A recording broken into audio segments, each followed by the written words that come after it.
Hello guys, করিন বা Karine মানে সঙ্গী বা সাথীকে বোঝায়, যে কিনা সর্বদা আপনার সঙ্গেই থাকে।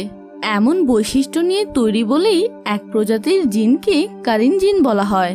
কারিন জিন জন্ম থেকে মৃত্যু পর্যন্ত মানুষের সাথেই থাকে, মানুষকে অসৎ পথে চলার কুমন্ত্রণা দেয়, আর তাতেই মানুষ ক্ষতিগ্রস্ত হয়। আজকে আমরা 2022-এ রিলিজ হওয়া কারিন জিনকে নিয়ে তৈরি করা তেমনই একটি ইন্দোনেশিয়ান হরর মিস্ট্রি ও থ্রিলার ফিল্ম করিন বা কারিনকে এক্সপ্লেন করতে চলেছি। এটিকে গিনান্তি রনা ডিরেক্ট করেছেন। তো চলুন এক্সপ্লেনেশন শুরু করা যাক। মুভিটি মূলত একটি মেয়েদের বোর্ডিং স্কুল বা ডরমিটরির শিক্ষক এবং ছাত্রীদেরকে কেন্দ্র করে তৈরি করা হয়েছে। আর এর প্রথমেই দেখা যায় একটি গ্রাম্য এলাকাতে একটি মেয়ে দৌড়ে কারো থেকে বাঁচার চেষ্টা করছিল। মেয়েটি হোঁচট খেয়ে একটা সময় পড়ে গেলে আমরা দেখতে পাই মেয়েটিকে ঠিক তার মতোই দেখতে একটি খারাপ শক্তি তাড়া করছিল। আর এই খারাপ শক্তিটি মেয়েটির কারিন জিন, যে কিনা মেয়েটির নাগাল পেয়ে তার উপর অ্যাটাক করে দেয়। কি এমন ঘটলো যার কারণে মেয়েটির কারিন জিন তার সামনে এসে এইভাবে তাকে অ্যাটাক করলো? তা জানতে ভিডিওটি শেষ পর্যন্ত দেখার অনুরোধ রইল। আর ভিডিওটি ভালো লেগে থাকলে অবশ্যই একটি লাইক দিতে ভুলবেন না। যাই হোক, তার পরের সিন শিফট হয় একটি ডরমিটরিতে, যেখানে আমরা মুভির প্রধান চরিত্র জাহারাকে কোরআন পড়তে দেখি। তারপর সে রুম থেকে বের হয়ে ওয়াশরুমে যাওয়ার পর শুনতে পায় বাইরে থেকে অদ্ভুত কিছু শব্দ আসছে। শব্দ শুনে জাহারা খুব ভয় পেয়ে যায়, আর এমন সময় তার ঘুম ভেঙে যায়, যার মানে সে এতক্ষণ সবকিছুই স্বপ্নে দেখছিল। ঘুম থেকে উঠে জাহারা তার বন্ধু ইচা এবং গ্যান্দিসের সাথে কোরআন শিক্ষা ক্লাস অ্যাটেন্ড করতে যায়। সেখানেও জাহারা কিছুটা ডিস্টার্ব ফিল করছিল। ক্লাস শেষে তারা বাইরে বের হলে তাদের সাথে স্কুলের প্রধান শিক্ষক উস্তাদ জেলানি ও তার ওয়াইফ হানার সাথে দেখা হয়। জেলানি জাহারাকে ক্লাস শেষে তার সাথে দেখা করতে বলে। এটা শুনে ইচা ও গ্যান্দিস জাহারাকে খেপাতে থাকে যে জেলানি সবসময় তাকেই কেন বেশি গুরুত্ব দেয়। এটা শুনে জাহারা খুব রেগে যায়। তারপর জাহারা যথারীতি ক্লাস শেষ করে জেলানির সাথে দেখা করতে গিয়ে দেখে তাদের স্কুলে ইয়োলান্ডা নামের একটি নতুন মেয়ে ভর্তি হয়েছে, এবং তার সাথে জাহারাকে পরিচয় করিয়ে দিতেই জেলানি জাহারাকে দেখা করতে বলেছিল। ইয়োলান্ডাকে তার মা এখানে সঠিক আদব কায়দা শেখানোর জন্য রেখে গেছে। যেহেতু জাহারা স্কুলের খুব ভালো একজন শিক্ষার্থী, তাই জেলানি ইয়োলান্ডাকে জাহারার সাথে পরিচয় করিয়ে দেয়। তারপর প্রথমেই জাহারা ইয়োলান্ডাকে পুরো স্কুল ঘুরিয়ে দেখাতে নিয়ে যায়। তারপর তাকে জাহারাদের রুমে নিয়ে গিয়ে ইচা এবং গ্যান্দিসের সাথে পরিচয় করিয়ে দেয়। তারপর মেয়েরা ইয়োলান্ডাকে নিজের সম্পর্কে কিছু বলতে বলে। ইয়োলান্ডা বলে তার মা তাকে জাকার্তা থেকে এখানে নিয়ম কানুন শেখাতে পাঠিয়েছে, কিন্তু সেইখানে বেশি দিন থাকবে না। তারপর জাহারা তাকে ডরমিটরির প্রধান উম্মি ইয়ানার সাথে পরিচয় করিয়ে দেয়। উম্মি ইয়ানা বলে এখানে থাকতে হলে কিছু নিয়ম কানুন মেনে চলতে হবে, নিজের রুম এবং নিজেকে পরিষ্কার পরিচ্ছন্ন রাখতে হবে। এটা শুনে ইয়ানি যাওয়ার পর ইচা এবং গ্যান্দিস নিজেদের রুম গোছাতে ব্যস্ত হয়ে পড়ে। রুম গোছানোর সময় ইচার পা লেগে ইয়োলান্ডার জিনিসপত্র ছড়িয়ে ছিটিয়ে গেলে ইচা দেখে ইয়োলান্ডার ব্যাগ থেকে একটি ছুরি বের হয়েছে। মেয়েরা ইয়োলান্ডাকে ছুরি রাখার কারণ জিজ্ঞেস করলে ইয়োলান্ডা বলে সে নিজের সেফটির জন্য সবসময় একটি ছুরি নিজের কাছেই রাখে। পরের সিনে আমরা সবাইকে একটি ক্লাসে দেখতে পাই, যেখানে জেলানি ছাত্রীদেরকে কারিন জিনের ব্যাপারে পড়াচ্ছিল। এমন সময় গ্রামবাসী একটি জিনে আক্রান্ত মেয়েকে নিয়ে আসে। তখন দেখা যায় জেলানি একটি যন্ত্র বাজিয়ে কিছু দোয়া পড়ার মাধ্যমে জিনটিকে কাবু করার চেষ্টা করতে থাকে। কিন্তু এদিকে তার ক্লাসের একটি মেয়ে লারাসকেও এবার জিন পজেস করে। তখনকার মতো জেলানি তাদেরকে কাবু করে ফেলে, কিন্তু তার জিন তাড়ানোর পদ্ধতি দেখে ইচা ও গ্যান্দিস সহ আরো অনেকেই খুব অবাক হয়, কারণ তারা এর আগে এমন ভাবে জিন তাড়াতে কাউকেই দেখেনি, এবং এটি ইসলামিক পদ্ধতিতেও ছিল না। জেলানি এমন কিছু মন্ত্র পড়ছিল যেগুলো তারা কোরআন হাদিসে কখনো শুনেনি। জাহারা জানায় সে তেমন কিছুই খেয়াল করেনি, কারণ সে আয়াতুল কুরসি পড়ায় মনোযোগী ছিল। তখন ইয়োলান্ডা বলে তার কাছে সবকিছুই মেয়েটির নাটক বলে মনে হচ্ছে। তার মনে হয় মেয়েটি শুধুমাত্র অ্যাটেনশন পাওয়ার জন্য এমন নাটক সাজিয়েছে। তখন জাহারা ইয়োলান্ডাকে বুঝিয়ে বলে তার এমন বলা ঠিক না, কারণ এইসব ঘটনা প্রমাণ করে যে আমাদের আল্লাহকে কতটা প্রয়োজন এইসব থেকে বেঁচে ফিরতে, আর এটা তাদেরকে তাদের উস্তাদ মুস্তফা শিখিয়েছে। তখন ইয়োলান্ডা মুস্তফার ব্যাপারে জানতে চাইলে গ্যান্ডিস বলে উস্তাদ মুস্তফার অনেক কাজ, সে মানুষদের সাহায্য করায় সবসময় ব্যস্ত থাকে, তাই সে এখন এখানে নেই। পরের সিনে দেখা যায় জাহারা আবার আগের স্বপ্নটি দেখছে। এবার জাহারা তার স্বপ্নে জেলানির সেই জিন তাড়ানোর যন্ত্রটির শব্দও পাচ্ছিল এবং কিছুক্ষণের মধ্যে আবার তার ঘুম ভেঙে যায়।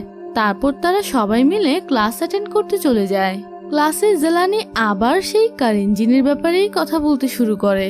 সে সবাইকে একটি করে লিস্ট দিয়ে বলে তাদেরকে একটি অ্যাসাইনমেন্ট করতে হবে, যাতে তাদের সবাইকে কারিন জিনকে ডাকতে হবে, আর এর জন্য তাদেরকে নিজেদের নখ ও চুল সহ একটি লেবু কাফনের কাপড়ে মুড়িয়ে দিতে হবে এবং তাদেরকে উজু গোসলও করে আসতে হবে।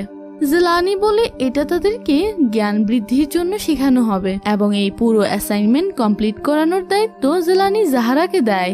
সেই সময় জাহারা লক্ষ্য করে জেলানির পিছনে তার একটি প্রতিবিম্ব দেখা যাচ্ছে। তারপর ক্লাস শেষে সব মেয়েরা যখন খেলাধুলা করছিল তখন কিছু সিনিয়র মেয়ে ইয়োলান্ডাকে দেখে বলছিল ইয়োলান্ডাকে দেখতে একদম শ্রীর মতো। ইয়োলান্ডা তাদের কথাবার্তা নোটিস করে তাদের কাছে গিয়ে রেগে মেগে জিজ্ঞেস করে তারা কেন তাকে নিয়ে আলোচনা করছে। সেখানে সেই সিনিয়র মেয়েদের সাথে ইয়োলান্ডার তর্কাতর্কি দেখে জাহারা এগিয়ে গিয়ে সিচুয়েশন হ্যান্ডেল করে ফেলে। তখন ইয়োলান্ডা জাহারাকে শ্রীর ব্যাপারে জিজ্ঞেস করে। জাহারা জানায় শ্রী এখানকার একজন পুরনো সিনিয়র স্টুডেন্ট ছিল, কিন্তু তাকে এখান থেকে এক্সপেল করে দেওয়া হয় কারণ সে জেলানির উপর অ্যাটাক করেছিল। এখন সে কোথায় আছে তা কেউ জানে না, সবাই বলে তার নাকি বিয়ে হয়ে গেছে। এমন সময় তারা লক্ষ্য করে তাদের সাথে ইচা নেই। আশেপাশে তাকে তারা দেখে ইচা পেছনের গেটে দাঁড়িয়ে তার বয়ফ্রেন্ডের সাথে কথা বলছে। ইচার বয়ফ্রেন্ড তাকে সবসময় উল্টাপাল্টা বুদ্ধি দিতেই থাকে, তাই গ্যান্ডিস ইচাকে সেখান থেকে ডেকে নিয়ে আসে।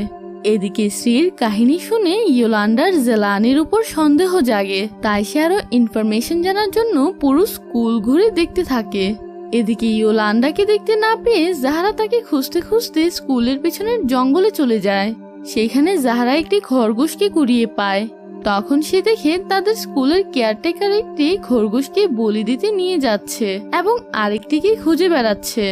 জাহারা এটা দেখে একটু এগিয়ে গেলে ইয়োলান্ডা পেছন থেকে এসে জাহারাকে নিয়ে স্কুলের পেছনে থাকা একটি পুরনো ঘরের দিকে নিয়ে যায়। সেখানে গিয়ে তারা দেখে কিছু গ্রামবাসী সেই মেয়েটিকে নিয়ে জেলানির কাছে এসেছে, যাকে জিন পজেস করেছিল। জেলানি মেয়েটিকে নিয়ে সেই ঘরটির ভিতর চলে যায়। তখন জাহারা ও ইয়োলান্ডা ঘরের উইন্ডো দিয়ে উকি মেরে সবকিছু ইয়োলান্ডার ফোনে রেকর্ড করে ফেলে। জেলানি সেখানে মেয়েটির চুল ও নখ কেটে নেয়। এখানে জেলানিকে দেখতে খুবই অদ্ভুত মনে হচ্ছিল সে যেন কোনো রিচুয়াল পারফর্ম করতে চলেছে। সেই সময় স্কুলের কেয়ারটেকার এসে পড়াতে তারা দুজন সেখান থেকে চলে যায়। তার পরের সিনে এবার আমরা সেই মেয়েটিকে দেখতে পাই, যাকে আমরা মুভির শুরুতেই দেখেছিলাম। জেলানি মেয়েটিকে বন্দি করে রেখেছে আর কেয়ারটেকারটি তাকে খাবার দিয়ে যায়।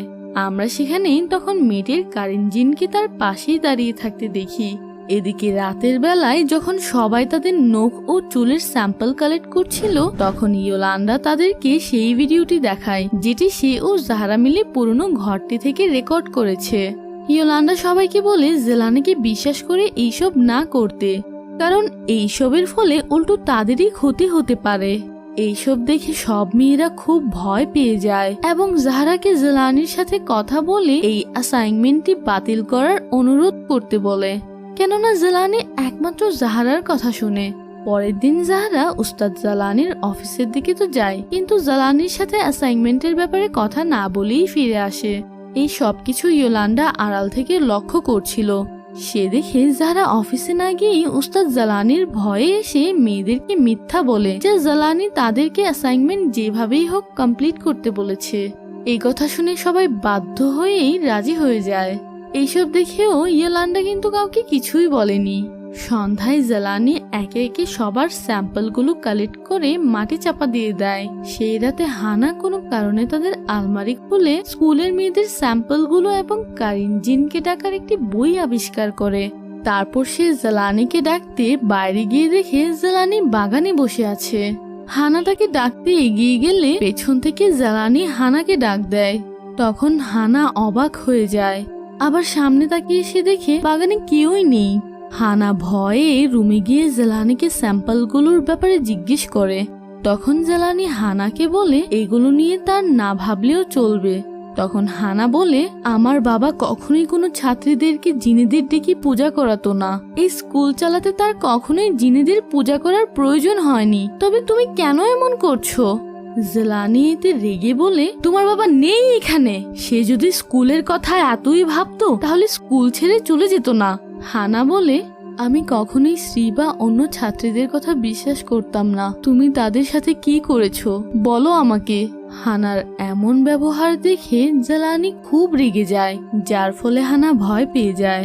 অপরদিকে জাহরা রাতের বেলায় ওয়াশরুমে দাঁত ব্রাশ করে মুখে পানি দিচ্ছিল, কিন্তু তার প্রতিবিম্ব তখনও দাঁত ব্রাশই করছিল। এটা দেখে জাহরা ভীষণ ভয় পায়। তখন সে পিছনে ফিরে দেখে তার পিছনে ইচা দাঁড়িয়ে আছে। ইচাকে দেখতে কিন্তু একটু অদ্ভুতই লাগছিল, কিন্তু জাহরা তা পাত্তা না দিয়ে ইচাকে বলে কাজ শেষ করে তাড়াতাড়ি রুমে আসতে। তারপর সে ওয়াশরুম থেকে চলে যায়, কিন্তু আমরা দেখতে পাই ওয়াশরুমে কিন্তু কেউই ছিল না। তারপর দেখা যায় জাহরা রুমে গিয়ে দেখে ইচা অলরেডি তার বিছানায় শুয়ে আছে। জাহরা তার বিছানায় বসে ইচার দিকে আবার তাকাতেই ইচার পরিবর্তে সে ইচার কারিনজিনকে ভয়ঙ্কর রূপে দেখতে পায়। এইসব দেখে জাহরা খুব ভয় পেয়ে যায়। সেই রাতে ইয়োলান্ডা দেখে জাহরা জেলানির অফিসে যাচ্ছে। এটা সে সাথে সাথে তার ফোনে রেকর্ড করে রাখে, আর পরের দিন সেই ভিডিওটি জাহরাকে দেখিয়ে বলে, তুমি চাইলে আমাকে বিশ্বাস করে সবকিছু বলতে পারো। আমরা একসাথে সবকিছুর মোকাবেলা করব। আমরা পুরো ব্যাপারটি পুলিশকে জানাবো বা উম্মি ইয়ানাকে সব প্রমাণ দেখাবো। তাতেও কোনো লাভ না হলে আমরা উস্তাদ মুস্তফাকে ইনফর্ম করব। জাহরা প্রথম ভয়ে রাজি না হলেও পরে অনেক ভেবে ইয়োলান্ডার সাথে সবকিছু সমাধান করতে প্রস্তুত হয়ে যায়। তারা প্রথমেই শিক্ষকদের অফিস রুমে যায় ইয়ানাকে সব রেকর্ডিং দেখাতে, কিন্তু ইয়ানা সেখানে ছিল না। তাই ইয়োলান্ডা জাহরাকে বাইরে পাহারায় রেখে নিজেই অফিসে প্রবেশ করে মুস্তফার ফোন নাম্বার খুঁজতে শুরু করে। ইয়োলান্ডা মুস্তফার ফোন নাম্বার পেয়ে তাকে মেসেজ করে সবকিছু জানায়। এদিকে জাহরা মুভির শুরুতেই দেখানো মেয়েটির কারিনজিনকে দেখে তার পিছু পিছু চলে যায়, আর তখনই ইয়ানা অফিসে প্রবেশ করে। ইয়োলান্ডা ইয়ানাকে দেখে লুকিয়ে পড়ে, কারণ ইয়ানা যদি এইভাবে ফোন হাতে ইয়োলান্ডাকে অফিস রুমে দেখে তবে স্কুল থেকে বের করে দিবে। ইয়ানা অফিসে এসে একটি বই খুঁজতে থাকে এবং সেই ফাঁকে ইয়োলান্ডা বের হতে নিলে ইয়ানা তাকে দেখে ফেলে।